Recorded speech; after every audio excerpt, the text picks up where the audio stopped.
devo dire che tutta la comunità si è stretta attorno ai lavoratori e alle loro famiglie. In particolare, ecco, ho colto con grande favore e positività il gesto della parrocchia dell'unità pastorale di Bolzano e Quinto Vicentino,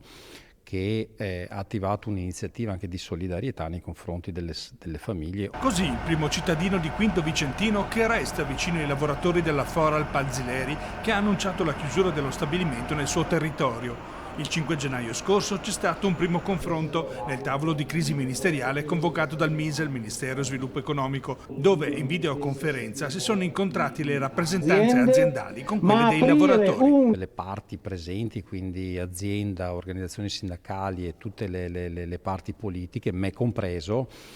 oltre ad aver esposto quelle che sono le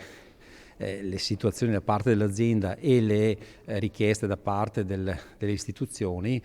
si è aperto, diciamo, un confronto secondo me anche positivo, proficuo, per cercare di trovare una soluzione che escluda la chiusura dell'attività produttiva nello stabilimento di Quinto Vicentino, che sarebbe la condizione peggiore che possa verificarsi. Quindi